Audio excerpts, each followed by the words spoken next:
जय हिंद। कैसे हैं आप लोग? वेरी गुड, बढ़िया होने चाहिए। ऑर्गेनिक केमिस्ट्री चल रही थी हमारी और हमने जो चैप्टर स्टार्ट किया था वो था हमारा मैकेनिज्म ऑफ ऑर्गेनिक रिएक्शन, रासायनिक अभिक्रियाओं की क्रियाविधि। लास्ट टॉपिक जो हमने पढ़ा था वो पढ़ा था क्या, होमोलाइटिक एंड हेटेरोलाइटिक क्लीवेज यानी टाइप ऑफ बॉन्ड फ्यूजन, बंध विखंडन के प्रकार। आज हम उससे आगे चलते हैं। कहाँ हेडिंग डली हुई है हमारी, क्या, रिएक्शन इंटरमीडिएट। रिएक्शन इंटरमीडिएट को हम हिंदी में क्या बोलते हैं, मध्यवर्ती। अब ये होते क्या हैं तो उसके बारे में देख लेते हैं पहले तो, कि जब आप रिएक्टेंट से प्रोडक्ट बनाते हैं, अभिकारक से क्या बनाते हैं, उत्पाद, तो उनके बीच में बनता है ये पहली चीज, ठीक है। और ये बहुत ज्यादा अस्थायी होते हैं। अस्थायी होने के कारण हम उन्हें क्या नहीं कर सकते, स्टडी नहीं कर पाते मोस्टली, ठीक है। अब जो हम इंटरमीडिएट ले रहे हैं वो 6 तरह के इंटरमीडिएट है। कौन कौन से हैं? पहला तो है कार्बन मुक्त मूलक, दूसरा है कौन सा, बिल्कुल कार्बोकेटाइन, कार्ब धनायन, फिर कार्ब ऋणायन, कार्ब एनायन, फिर नाइट्रीन, वेरी गुड, बेंजाइन और कार्बिन। 6 तरह के इंटरमीडिएट है जिसमें से हम पहला ले रहे हैं कार्बन फ्री रेडिकल। तो फर्स्ट ले रहे हैं हम कार्बन फ्री रेडिकल। और कार्बन फ्री रेडिकल क्या है, ये मैंने आपको लास्ट क्लास के अंदर देखा था। फ्री रेडिकल की एक रिएक्शन थी हमारी, उसी को हम ले लेते हैं। हमने क्या बोला था, हमने बोला था कुछ ऐसा, ए और बी आपस में बंध बनाए हुए हैं और हम क्या कर रहे थे, इनको कुछ ऐसे कर रहे थे कि ये ए और बी में कन्वर्ट हो जाए। ये लीजिए कैसे किया था हमने इसको करने के लिए हमने इसको ऐसे, हमने बोला था होमोलाइटिक बॉन्ड क्लीवेज,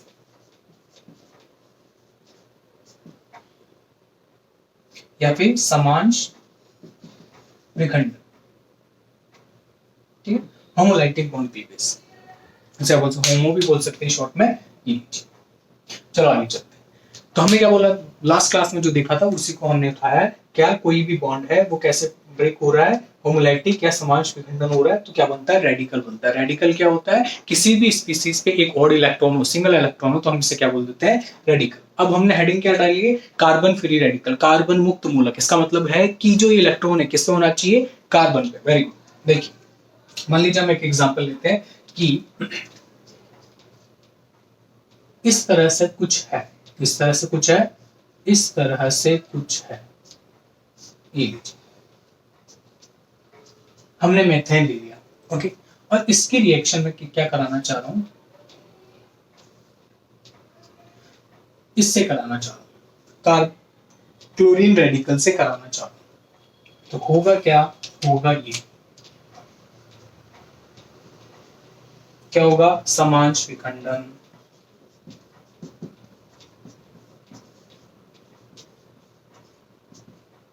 क्या होगा, समांश विखंडन, या हम बोलते हैं होमोलाइटिक बॉन्ड फ्यूजन, ओके। जब ये होगा तो देखिए क्या मिलेगा हमें मिलेगा कुछ ऐसा। कैसा मिलेगा, कुछ ऐसा। ये जो बॉन्ड ब्रेक हुआ है वो हुआ ऐसे, तो ये H रेडिकल बन गया और ये बन गया कार्बन रेडिकल। तो कार्बन पे एक इलेक्ट्रॉन आ गया और इधर हाइड्रोजन पे एक इलेक्ट्रॉन, उसने इससे अभिक्रिया करके ही बना। तो हमारे पास में आ गया ये। अब इसको देख के हम सारी प्रॉपर्टी लिख देंगे, हमें याद ही नहीं करनी है, कुछ भी याद नहीं करना है, जो पढ़ना है हमें कुछ भी याद नहीं करना है। अब आप सोच रहे होंगे यार ऐसे क्या बोल रहे हो, बिल्कुल सही बात है। देखिए बस हमें ये पता होना चाहिए। अब करना क्या है कि इसके अंदर जो जो चीजें दिख रही है हम इसकी प्रॉपर्टी के अंदर डालते हैं। कैसे, देखिए फर्स्ट पॉइंट क्या दिख रहा है, पहले तो डेफिनेशन ही चिपका देते हैं। क्या, कि कार्बन जिसपे एक अयुग्मित इलेक्ट्रॉन उपस्थित हो, ठीक है। आगे समझ में, ये तो कार्बन है। मान लीजिए कोई और स्पीसीज जैसे ये आ गया, तो ये मुक्त मूलक नहीं, ये फ्री रेडिकल नहीं, बिल्कुल फ्री रेडिकल है। हम क्या बोल सकते हैं इसके बारे में, कि वो एटम या ग्रुप ऑफ एटम जिसपे अनपेयर्ड इलेक्ट्रॉन उपस्थित होते हों, क्या हो,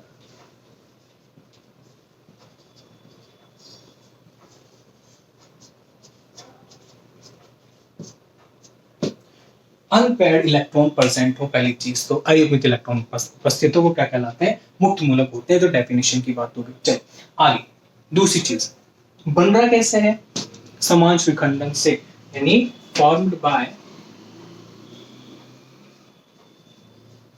formed by homolytic bond fusion. समाज विखंडन के द्वारा ये क्या होते हैं, बनते हैं। हिंदी में समझ में आ रहा है, इंग्लिश में? चलो अब आगे चलते हैं। मैंने कुछ भी मन से नहीं लिखा है, जो दिख रहा है मैं वही बोल रहा हूँ। चलो अब आगे चलते हैं। ये मुक्त मूलक होता है, फ्री रेडिकल होता है, किससे बनता है वो भी हमने लिख दिया है। अब बात करते हैं इसको। देखो ये सारी उधर का सारा खेल हमने सलटा दिया। इधर देखिए, इसके अंदर ध्यान से देखिए आप, ये जो हमारा CH3 रेडिकल ही हो गया एक तरह से। क्या इसने 8 इलेक्ट्रॉन है? 8 इलेक्ट्रॉन सिस्टम है ये? नहीं है, ये 7 इलेक्ट्रॉन सिस्टम है। यानी 7 इलेक्ट्रॉन सिस्टम। 7 इलेक्ट्रॉन सिस्टम मैंने क्यों बोला है, ध्यान से देखिए क्या हो रहा है। मैं इलेक्ट्रॉन काउंट करता हूं, 1 2 3 4 5 6 7। कितने इलेक्ट्रॉन हो गए? 7 इलेक्ट्रॉन। 7 इलेक्ट्रॉन होते ही हम क्या बोलेंगे कि ऑक्टेट रूल फॉलो नहीं कर रहा है, अष्टक नियम का पालन नहीं कर रहा है। जो भी अष्टक नियम का पालन नहीं करता वो क्या हो जाता है? अनस्टेबल हो गया। तो ये हम इससे क्या बोल सकते हैं? Electronically deficient species. ठीक है, 7 इलेक्ट्रॉन सिस्टम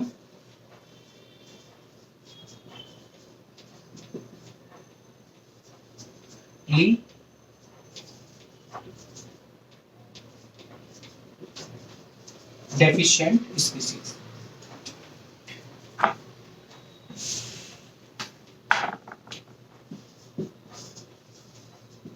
ठीक है, electronically deficient species.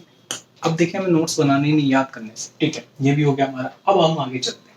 7 electron system बोल दिया। अब 7 इलेक्ट्रॉन तो हैं, लेकिन 7 में से 7 कैसे हैं? क्या 7 के साथ में बॉन्ड बना रखे? नहीं। 1 2 3 4 5 6 7 इलेक्ट्रॉन में से सिर्फ एक इलेक्ट्रॉन बंद नहीं बना रहा है, बाकी के बंद बना रहे हैं। इसका मतलब हो गया कि 6 electrons are bonded and 1 electron are non bonded. तो हम क्या लिखते हैं?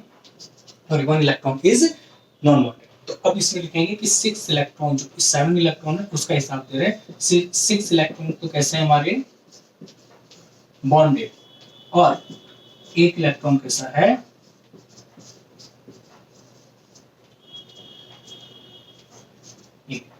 Non bonded. नॉन बॉन्डेड का मतलब क्या हो गया? बिल्कुल, कि ये बंद नहीं बना रहा है, फ्री है, इसलिए हम इसे बोल रहे हैं फ्री रेडिकल, मुक्त मूलक। आगे चलें, जो भी दिख रहा है मैं बोलूं, देखो ध्यान से देखिए, इलेक्ट्रॉन काउंट कीजिए। 1 2 3 4 5 6 7 इलेक्ट्रॉन मैंने लिख दिया। 7 electron system, electronically deficient, electron न्यून स्पीसीज है। ठीक है, आगे चलते हैं। 6 इलेक्ट्रॉन। अब 7 का हिसाब दे रहे कि 7 कैसे कैसे? 7 के साथ एक जैसे तो नहीं है ना, तो हमने क्या बोला कि 6 1 2 3 4 5 6 इलेक्ट्रॉन तो एक जैसे हैं, और एक इलेक्ट्रॉन अलग है, वो कैसा है? बंद नहीं बना रहा है। ठीक है, ये हमने लिख दिया। अब हमने यहाँ पे लिखा electronically deficient species. Electronically deficient species या इलेक्ट्रॉन न्यून प्रजाति को हम क्या बोलते हैं? क्या बोलते हैं? इलेक्ट्रोफाइल। तो कैसा है ये? Electrophilic in nature.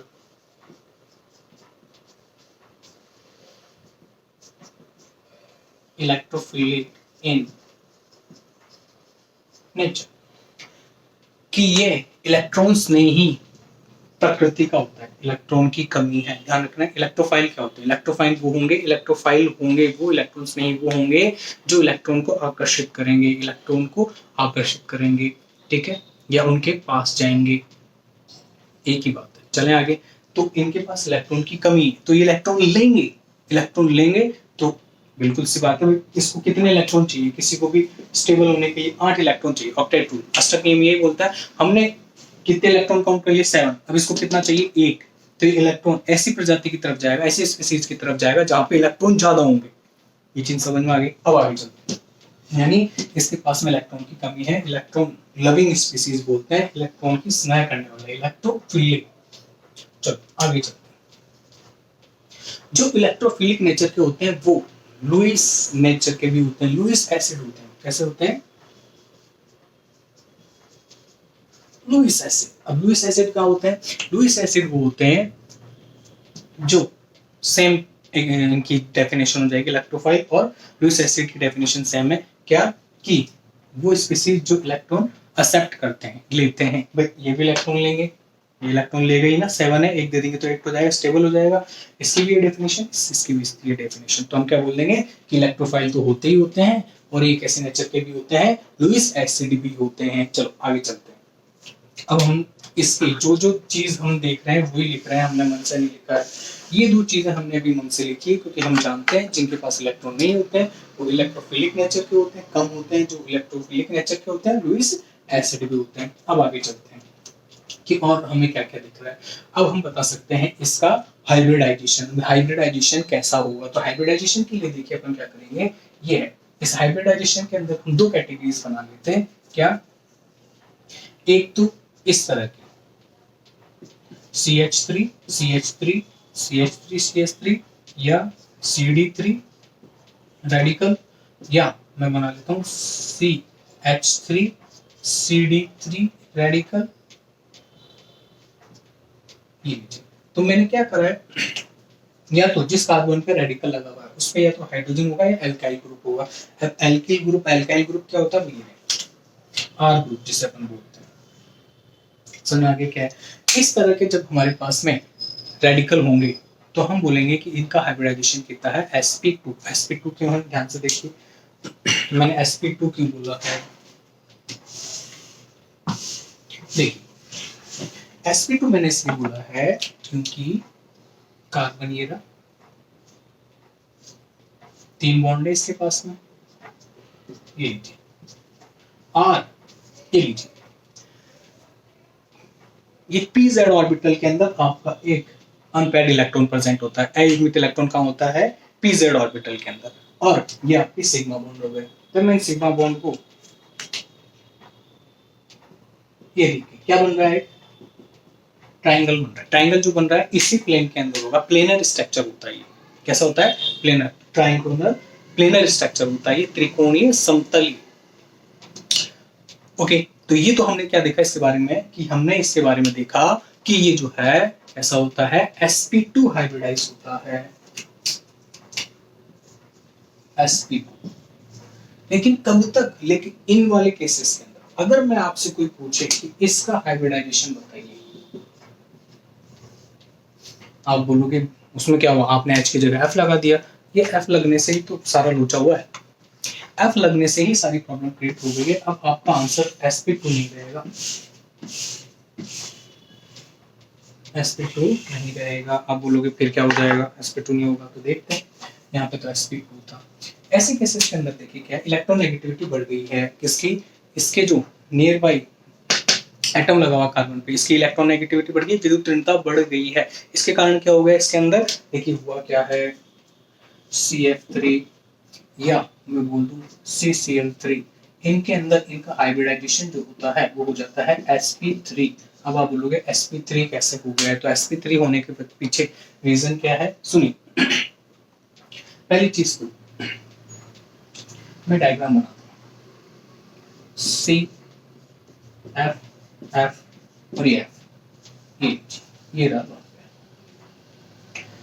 होता क्या है कि इनके पास में भी तो लॉन पेयर है। अब पहले तो हाइड्रोजन लगा हुआ था, गरीब था वो, तो उसके पास तो वैसे इलेक्ट्रॉन नहीं है, ठीक है, लेकिन इनके पास तो इलेक्ट्रॉन है। अगर इनके पास में इलेक्ट्रॉन है तो क्या करेंगे, इस इलेक्ट्रॉन से रिपल होंगे, रिपल्शन फील करेंगे। और कोई भी कंपाउंड अपने अंदर क्या करता है, कुछ इस तरह से अरेंज हो जाता है ताकि उसके अंदर क्या हो, रिपल्शन मिनिमम हो। तो इस कंडीशन के अंदर क्या हो जाएगा, रिपल्शन मिनिमम। तो ये किसके अंदर कन्वर्ट हो जाएगा, ये कुछ इस स्ट्रक्चर के अंदर कन्वर्ट हो जाएगा। और अब आपको लग रहा है कि कैसा होगा, पिरामिडल स्ट्रक्चर बन गया है, पिरामिडीय संरचना बन गई है। कैसे बन गई है, पिरामिडीय संरचना। अब सुनिए, ये तो पहला रीजन था जो मैंने आपको बताया, ठीक है। बैंड हो गया थोड़ा सा, ये जो बॉन्ड थे बैंड हो गए, बैंड होने से कैसे हो गया, पिरामिडल स्ट्रक्चर इसका बन गया। अब हम बोल रहे हैं कि sp3 जो मैं बोल रहा हूँ कि sp3 हो गया, उसके पीछे देखो क्या है, ये sp2, और हम बोल रहे हैं कि किस में कन्वर्ट हो गया है, sp3 हाइब्रिडाइजेशन के अंदर ये कन्वर्ट हो गया है। तो इसका मतलब क्या हुआ है, यहाँ पे s कैरेक्टर कितना है, 25%, कितना 33%, वेरी गुड 33%। तो यहाँ पे कितना है 25%। जो s परसेंटेज है उसमें कितने का बेनिफिट हो रहा है, हमारे 8% का। समझ में आ गया, कम हो गया। तो s परसेंटेज जब कम होता है तो इलेक्ट्रोनेगेटिविटी कम होती है, इसका मतलब है कि रिपल्शन कम हो गया। अब हमारा जो कंपाउंड है जो sp3 अगर sp2 होता तो उसके अंदर स्टेबिलिटी क्या होती, कम होती, लेकिन अब इसके कंपेयर में यहाँ पे sp3 होने से इसकी स्टेबिलिटी थोड़ी सी बढ़ गई है। तो ध्यान रखिएगा हाइब्रिडाइजेशन जब आता है, संकरण जब आता है, तो हमें इस बात का ध्यान रखना है, किस बात का, कि जब भी आप इस तरह के क्वेश्चन करें तो आप आंख बंद करके नहीं बोल दे कि sp2 आंसर हो गया, नहीं, ये स्पेशल केस है, इसमें आपको पता होना चाहिए कि हाइब्रिडाइजेशन संकरण कैसे दिखना है। चलो आगे देखते हैं। ये तो देखिए हमने क्या कि किस तरह से हमारा कंपाउंड जो है कब तो sp2 हो जाएगा और कब sp3 हो जाएगा फ्री रेडिकल। अब बात करते हैं स्टेबिलिटी की, स्थायित्व की। तो स्टेबिलिटी डाल लेते हैं हमारे हमारा,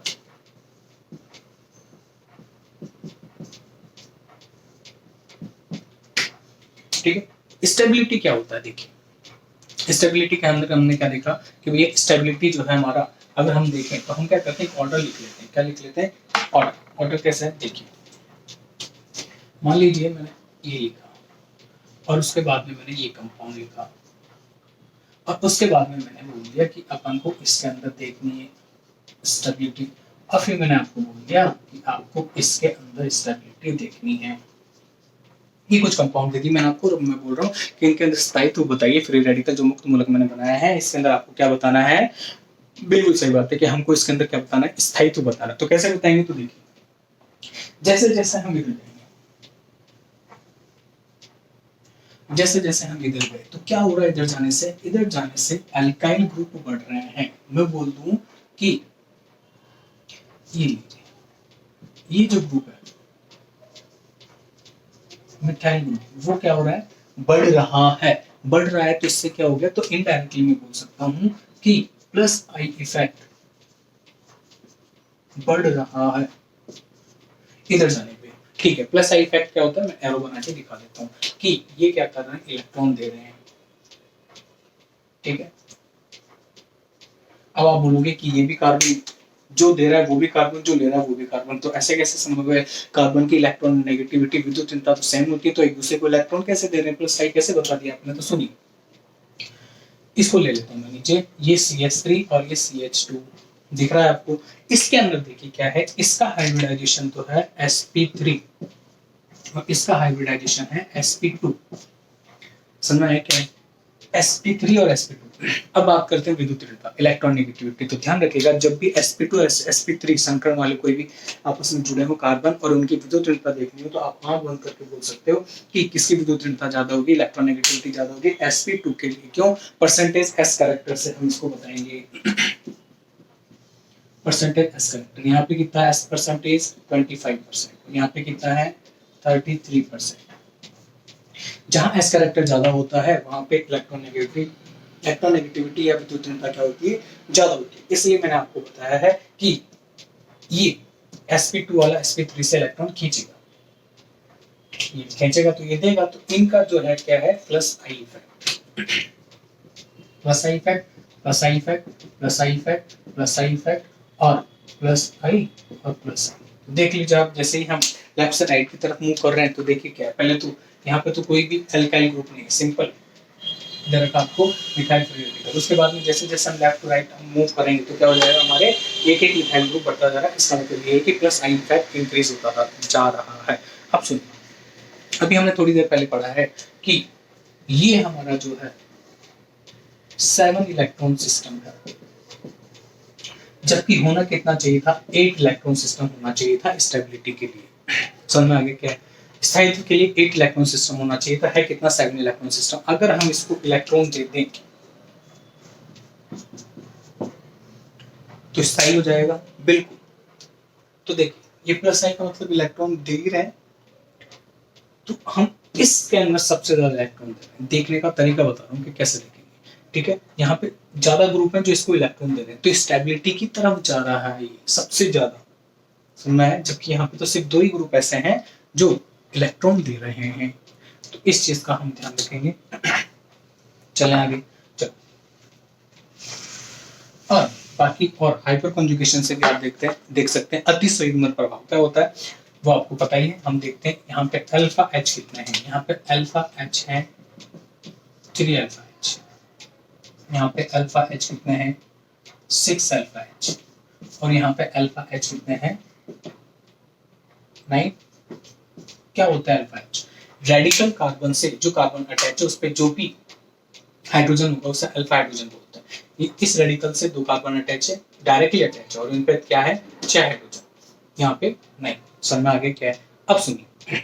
हाइपर कॉन्जुगेशन स्ट्रक्चर है, ठीक है, स्ट्रक्चर ऑफ हाइपर कॉन्जुगेशन, अति संयुग्मन संरचना जो है वो क्या होती है अल्फा एच प्लस 1। इसका क्या स्ट्रक्चर बनाने का फॉर्मूला है कि हम अति संयुग्मन संरचना कैसे बना सकते हैं, जितने भी अल्फा हाइड्रोजन है उसमें एक जोड़ देंगे। तो इधर आइए, इधर कितना अल्फा हाइड्रोजन है 3, तो इसकी कितनी अति संयुग्मन संरचना बनेगी, हाइपर कॉन्जुगेशन स्ट्रक्चर कितनी बनेगी 4, इसमें कितनी बनेगी 7, इसमें कितनी बनेगी 10। तो जैसे जैसे हाइपर कॉन्जुगेशन बढ़ेगा या प्लस आई प्रभाव पड़ेगा तो आपका क्या होगा स्टेबिलिटी भी बढ़ेगी। ये तो बात हो गई सिंपल से। चलो तो हम क्या बोल सकते हैं, stability directly proportional to plus I, और बिल्कुल अति संयुग्मन प्रभाव के या फिर एच प्रभाव के क्या होता है समानुपाती। अब आगे चलते हैं थोड़ा सा और कुछ देखते हैं। देखिए